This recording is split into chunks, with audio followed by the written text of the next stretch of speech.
नमस्कार, मैं मनोज द्विवेदी अपने YouTube channel maths with Manoj Dwivedi पर आपका स्वागत करता हूं। आज हम कक्षा 10 गणित का टॉपिक है समांतर श्रेणी, जिसके पहले हमने समांतर श्रेणी के दो पार्टों को समझा, जिसमें हम लोगों ने जाना कि समांतर श्रेणी क्या है, समांतर श्रेणी की क्या पहचान है, अनुक्रम क्या है, कौन से अनुक्रम समांतर श्रेणी में होते हैं, इन सब के बारे में हम लोगों ने जाना। आज हम एक्सरसाइज 5.2 का यहाँ पर पहला सवाल देखेंगे। समांतर श्रेणी से जुड़ा हुआ जो टॉपिक है उसकी एक्सरसाइज है 5.2, जिसको हम लोग यहाँ पर समझेंगे। तो यहाँ पर कह रहा है कि निम्नलिखित सारणी में रिक्त स्थानों की पूर्ति कीजिए। जो क्वेश्चन नंबर 1 है उसमें एक टेबल बनी हुई है, जिस टेबल में कुछ एंट्री यहाँ पर हमें भरना है, जिसमें से दिया गया है सारणी इस प्रकार से टेबल बनी हुई है, जिसमें वो कह रहा है कि किसी समांतर श्रेणी का यहाँ पर प्रथम पद दिया गया है A, यहाँ पे दिया गया है सार्वंतर D, और यहाँ पे दिया गया है पदों की संख्या n, और यहाँ पर दिया गया है समांतर श्रेणी का nवां अनुक्रम an या nवां पद। जो जो चीज यहाँ पर दी गई है, जितनी भी एंट्रियां यहाँ पर दी गई हैं, इसमें कुछ एंट्रियां हमको पहले से ज्ञात हैं और कुछ एंट्रियां हमको फिलअप करना है। देखिए, इसके पहले हम लोगों ने जाना कि किसी समांतर श्रेणी का जो nवां पद होता है वो Tn से प्रदर्शित होता है, और nवां पद Tn क्या होता है, a plus n-1 into D. ये किसी समांतर श्रेणी का nवां पद कहलाता है। किसी समांतर श्रेणी पद, इसी को मैंने कहा था nवां पद या nवां अनुक्रम कह सकते हैं, जिसे हम an से व्यक्त करते हैं। तो सबसे पहले हमें इस फॉर्मूले को याद करना होगा कि किसी समांतर श्रेणी का जो nवां पद होता है उसे Tn अथवा An से व्यक्त किया जाता है, और Tn बराबर a plus n-1 into D होता है, जहां हम a को कह सकते हैं कि किसी समांतर श्रेणी का a क्या है, हमारा पहला पद यानी प्रथम पद, और n क्या है, पदों की संख्या, और d क्या है, सार्वंतर। d समांतर श्रेणी का क्या है, सार्वंतर यानी मीन डिफरेंस। तो सबसे पहले सवाल क्वेश्चन नंबर पहला दिया गया है, जिसमें एक टेबल बनी है। यहाँ a का मान हमको दिया गया 7 और d का मान दिया गया है 3, पदों की संख्या n दी गई है 8, और an पे क्वेश्चन मार्क लगा हुआ है। अर्थात इस पार्ट में हमें इस समांतर श्रेणी का nवां अनुक्रम या nवां पद ज्ञात करना है। जैसा कि हम लोगों को पता है कि किसी समांतर श्रेणी का nवां पद या nवां अनुक्रम a plus n-1 into D होता है। आप देखेंगे कि यहाँ पर a का मान दिया गया, n का मान दिया गया, d का मान दिया गया। अगर इन मानों को इस सूत्र में हम रख देंगे तो हमें श्रेणी का nवां अनुक्रम प्राप्त हो जाएगा। तो हम यहाँ पे an निकालेंगे, तो an बराबर क्या होगा, a plus n-1 into D. an nवां अनुक्रम या Tn भी nवां पद या अनुक्रम कहलाता है। तो इसे हम an भी लिख सकते हैं, इसे हम Tn भी लिख सकते हैं। तो हम निकालेंगे an, तो a का मान दिया गया 7, a क्या है, किसी समांतर श्रेणी का प्रथम पद, और n क्या है, पदों की संख्या, जो हमें कितनी दी गई है 8, और d का मान हमको दिया गया है 3, हमने इस सूत्र में रख दिया, तो हमें an का मान प्राप्त हो जाएगा। तो 7 प्लस 8 में से 1 घटाएंगे 7, 7 का 3 में गुणा करेंगे 21, और 21 में 7 जोड़ेंगे तो 28। तो यहाँ an का मान जो हमें प्राप्त होगा वो कितना आ जाएगा, 28। तो ये हमारी पहली एंट्री फिलअप हो गई। इसी प्रकार से 5 पार्ट आपको दिए गए हैं। सेकंड पार्ट क्या दिया गया है? सेकंड पार्ट आपको दिया गया है, क्या दिया है? इसमें दिया गया है -18, ये चीज क्वेश्चन मार्क दिया गया है। इसका मतलब ये है कि हमें ज्ञात करना है। ये n दिया गया है 10 और an दिया गया है 0। तो ध्यान दीजिए, ये जो टेबल बनी हुई है, इस टेबल में समांतर श्रेणी का a क्या है? प्रथम पद, d क्या है? सार्वांतर, n क्या है? पदों की संख्या, an क्या है? nवां पद या nवां अनुक्रम। तो यहाँ श्रेणी का प्रथम पद दिया गया, सार्वांतर निकालना है, n दिया गया है, an दिया गया है। गणित का रूल है, रूल ये कहता है कि जिस प्रश्न में हमें जो दिया गया है अगर हम वही प्राप्त करेंगे तो प्रश्न में जो अज्ञात राशि होती है उस अज्ञात राशि का मान हम प्राप्त कर सकते हैं। तो हमें इस प्रश्न में समांतर श्रेणी का nवां पद दिया गया है 0। तो जब nवां पद दिया गया तो हम nवां पद ज्ञात करेंगे। तो आप लोगों ने अभी पढ़ा कि समांतर श्रेणी का nवां पद, हम लोग जानते हैं कि किसी समांतर श्रेणी का जो nवां पद होता है वो या तो an से या tn से प्रदर्शित होता है। तो an बराबर क्या होता? a plus n minus 1 into D. तो an कितना दिया गया? 0 यहाँ पर रख देंगे an का मान। a कितना दिया गया? -18। n कितना दिया गया? 10 दिया गया। d हमको निकालना है। अब हम क्या करेंगे, ये दायां पक्ष है और ये बायां पक्ष है। दाएं पक्ष से इस -18 को हम बाएं पक्ष में लाएंगे तो ये प्लस का 18 हो जाएगा और 10 में से 1 घटाएंगे तो ये 9d बचेगा और d में 9 का गुणा है और गुणा में जो संख्या आएगी वो भाग में आएगी, अर्थात 9 का भाग 18 में दिया तो 2 बार गया तो d का मान हमको कितना प्राप्त हो गया? 2। यही हमको निकालना था कि d कितना होगा। तो ये हमारा सेकंड पार्ट था। ठीक है, क्लियर? इसके बाद इसी प्रकार से थर्ड पार्ट दिया गया है। थर्ड पार्ट में क्या कह रहा है? थर्ड पार्ट कह रहा है कि a पर क्वेश्चन मार्क लगा हुआ है और d दिया गया है -3 और क्या दिया गया है? पदों की संख्या 18 दी गई है और श्रेणी का nवां पद दिया गया है -5। तो यहाँ पर तीसरे पार्ट को हम देखेंगे कि हमें इस समांतर श्रेणी का nवां पद कितना दिया गया? -5। अभी अभी मैंने कहा कि जिस प्रश्न में जो दिया गया है यदि हम वही प्राप्त करेंगे तो प्रश्न में जो अज्ञात राशि होगी उस अज्ञात राशि का मान हम प्राप्त कर सकते हैं। तो हमें किसी समांतर श्रेणी का an का मतलब nवां पद या nवां अनुक्रम दिया गया है। तो जब हम nवां पद दिया गया तो हम nवां पद निकालेंगे।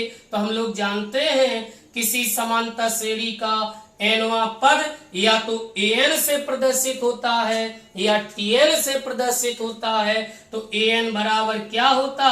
a plus n minus 1 into D. Bar bar revise करेंगे तो हमें फॉर्मूला याद हो जाएगा। किसी समांतर श्रेणी का nवां पद या तो tn से प्रदर्शित होगा या an से प्रदर्शित होगा। तो an क्या होता है? a plus n minus 1 into D. जहां an कितना दिया गया? -5 दिया गया तो an के स्थान पर हम -5 रख देंगे और a कितना दिया गया निकालना है हमको। n कितना दिया गया? 18 दिया गया और d का मान कितना दिया गया? -3। अब हम इसको हल कर लेंगे तो -5 बराबर a प्लस 18 में 1 घटाएंगे 17 और 17 में -3 का गुणा करेंगे तो माइनस का 17 तिया 51 हो जाएगा। अब इस -51 को, ये बायां पक्ष है, इस -51 को दाएं पक्ष से हम बाएं पक्ष में लाएंगे तो जब ये बाएं पक्ष में आएगा तो ये प्लस का हो जाएगा। जब ये माइनस का 51 दाएं पक्ष से बाएं पक्ष में आया तो दाएं पक्ष में क्या बचा? a। तो a बराबर हमारा कितना आ जाएगा, a बराबर चिन्ह असमान है और चिन्ह जब असमान होते हैं तो संख्याएं घट जाती हैं, चिन्ह उसी का आता जिसकी संख्या ज्यादा है, तो प्लस के कितने बचेंगे 46। तो ये हमारा a का मान हमें प्राप्त हो गया। इस प्रकार से हमने इस टेबल को पूरा कर लिया। इसमें और भी 2 पार्ट दिए गए हैं जिन्हें आप हल कर सकते हैं। एक्सरसाइज 5.2 है, बुक खोल कर देखेंगे तो चौथा और 5वां पार्ट आप पूरा कर लेंगे। ठीक है, इसके बाद हम क्वेश्चन नंबर 2 पर चलते हैं।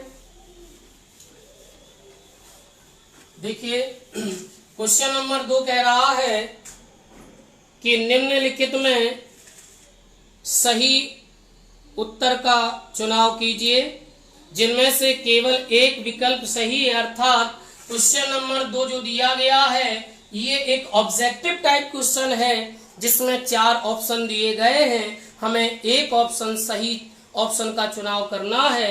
वो कह रहा है कि एक एपी दी गई है, अर्थात एपी का अर्थ क्या है, अर्थमेटिक प्रोग्रेशन, अर्थात समांतर श्रेणी, और एक समांतर श्रेणी हमको दी गई है।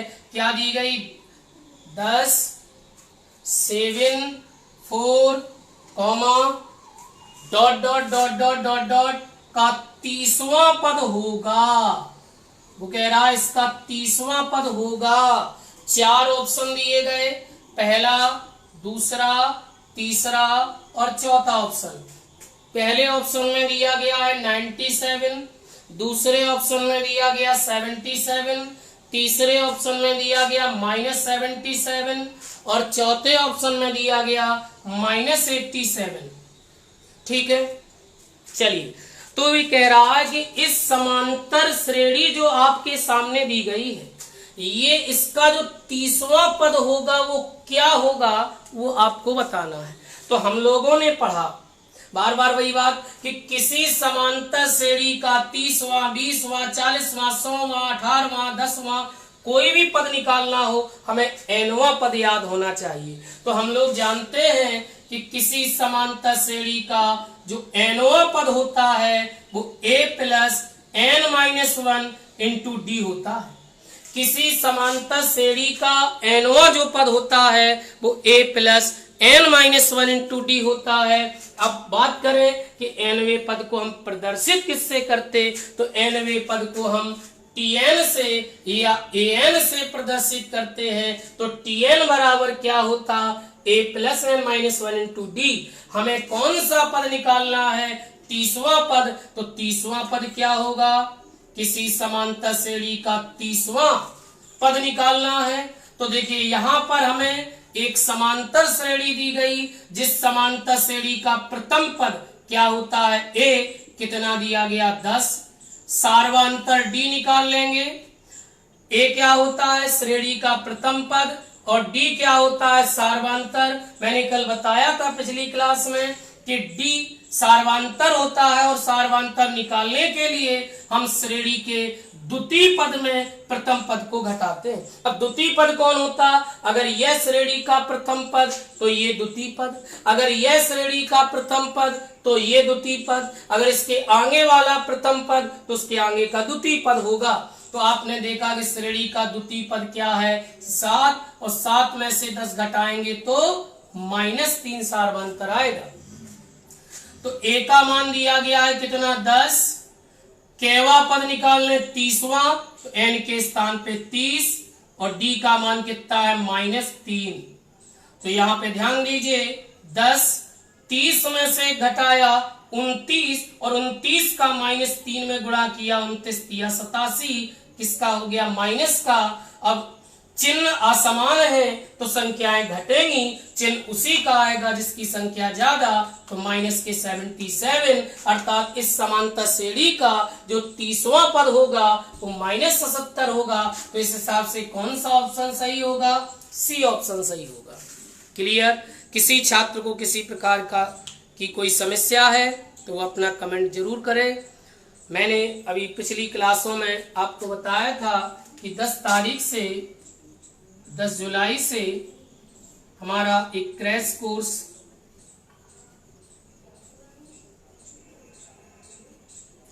प्रारंभ हो रहा है।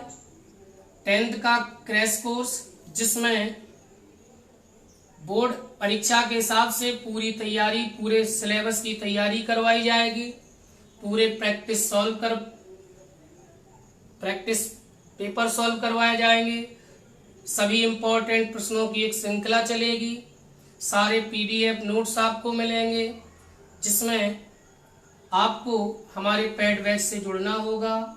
इस पेड बैच से जुड़ने के लिए आप क्या करेंगे, हमारे व्हाट्सएप नंबर 9621168914 पर एंट्री लिखकर सेंड करेंगे। तो एडमिशन की सारी प्रक्रिया आपको इस नंबर पर बता दी जाएगी। तो जल्द से जल्द इस पेड बैच से जुड़ने के लिए हमसे जरूर संपर्क करें। धन्यवाद। चलिए आगे बात करते हैं। प्रश्न अगला कह रहा है, एक समांतर श्रेणी आपको दी गई है। फिर कह रहा है कि अर्थमेटिक प्रोग्रेशन एक दी गई है, -3, -1/2, -2 ... का 11वां पद होगा। इसमें भी 4 ऑप्शन दिए गए हैं। ऑप्शन ए दिया गया है 28, ऑप्शन बी दिया गया है 22, ऑप्शन सी दिया गया है -38 और ऑप्शन डी दिया गया है -48 सही 1/2। तो हमें यह बताना है कि इस समांतर श्रेणी का जो 11वां पद होगा वो क्या होगा। तो देखिए, अभी अभी मैंने बताया कि किसी समांतर श्रेणी का कोई भी पद निकालना हो, हमें nवां पद पता होना चाहिए। तो समांतर श्रेणी का जो nवां पद होता है वो Tn से प्रदर्शित होता है। और Tn क्या होता है, a + n-1 × d। तो सबसे पहले हम इस श्रेणी का a यानी प्रथम पद कितना दिया, -3, सार्वंतर d निकाल लेंगे। सार्वंतर d निकालने के लिए श्रेणी के द्वितीय पद में प्रथम पद को घटाते हैं। तो द्वितीय पद क्या है, -1/2 में प्रथम पद घटाइए। प्रथम पद क्या है, -3, माइनस यहाँ लगा, प्लस हो गया। हर में 1 मान लीजिए, एलसीएम लिया 2 आ गया। 2 एकम 2, 1 एकम 1, 1 दूनी 2, 3 दूनी 6, कितना बचा, 5/2। तो ये हमारा निकल आया सार्वंतर। अब हम जानते हैं कि किसी समांतर श्रेणी का जो nवां पद होता है वो होता है a + n-1 × d। तो हमें कैवा पद निकालना है, 11वां पद निकालना है। तो a का मान है -3 और n का मान है 11 और d का मान आया 5/2। -3, 11 में से घटाएंगे 10 × 5/2, 2 से काट दीजिए, 2 पंचे 10, 5 25। तो क्या हो गया, -3 + 25 और चिन्ह असमान है तो संख्याएं घट जाएंगी। 25 में से 3 घटाएंगे 22। तो श्रेणी का जो 11वां पद होगा वो क्या होगा, 22। इस हिसाब से हमारा ऑप्शन कौन सा सही होगा, बी सही होगा। क्लियर। देखिए, ये हमारी पब्लिक क्लास है। हाई स्कूल के क्रैश कोर्स से जुड़ने के लिए हमारे व्हाट्सएप नंबर जो अभी हमने आपको बताया 9621168914, इस पर एंट्री लिखकर सेंड करें। एडमिशन की जो प्रक्रिया है वो आपको बता दी जाएगी। इस बैच से जुड़ने के लिए आपको इस नंबर पर एंट्री लिखकर भेजना होगा, क्योंकि 10 तारीख से हमारा ऑनलाइन पेड बैच शुरू हो रहा है, जिसमें केवल और केवल वही छात्र वीडियो को देख सकेंगे जो इस पेड बैच की फीस पेड कर चुके होंगे। ये क्लास पब्लिक क्लास नहीं होगी, केवल पब्लिक क्लास 10 तारीख तक है। इसके बाद सारे क्लास पेड क्लास में जाएंगी। तो सभी छात्र जल्द से जल्द संपर्क करें, जल्द से जल्द एडमिशन लें। इसी प्रकार से हम अगले प्रश्न की बात करते हैं। अगला प्रश्न यहाँ पर दिया गया है, निम्नलिखित समांतर श्रेणी में बॉक्स दिए गए, इन बॉक्सों को, खाली बॉक्सों को हमें भरना है। क्या दिया है, 2, फिर इसके बाद ये इस प्रकार से बॉक्स बना हुआ है और यहां लिखा है 26। लेकिन यहाँ एक कंडीशन कह रहा है कि ये जो अनुक्रम दिए गए हैं ये RNAP अर्थात ये एक समांतर श्रेणी है, इसे एक समांतर श्रेणी मानते हुए हमें इस खाली स्थान को भरना है। तो मैंने आपको समांतर श्रेणी की दो पहचान बताई। अगर दिए गए अनुक्रम समांतर श्रेणी में है तो समांतर श्रेणी की पहचान होती है। क्या पहचान होती है? समांतर श्रेणी की पहचान होती है, समांतर श्रेणी की पहचान होती है कि ऐसे पद जिनका सार्वधातुक एक समान होता है, ऐसे पद जिनका सार्वधातुक एक समान होता है, ऐसे पद एक अरिथमेटिक प्रोग्रेशन का निर्माण करते हैं। दूसरी पहचान बताई थी कि किन्हीं तीन क्रमागत पदों में बाह्य पदों का योगफल मध्य पद के दुगने के बराबर होता है। अब वो कह रहा है कि इस खाली स्थान को भरिए। मान लीजिए ये खाली स्थान है, इस खाली स्थान पे हमने x मान लिया। अब दिए गए पद काय में है? AP में, यानी 2x और 26 RNAP। अगर दिए गए ये तीन क्रमागत पद अरिथमेटिक प्रोग्रेशन में है तो क्या होगा? बाह्य पदों का योग मध्य पद के 2 गुने के बराबर होगा। तो बाह्य पदों का योग करिए, ये पहचान होती है बाह्य पदों का योग मध्य पद के 2 गुने के बराबर। तो ये हो जाएगा 28 बराबर 2x, 2 से काट दीजिए 14, तो x का मान क्या आ गया? 14। तो इस खाली स्थान पे क्या भरा जाए?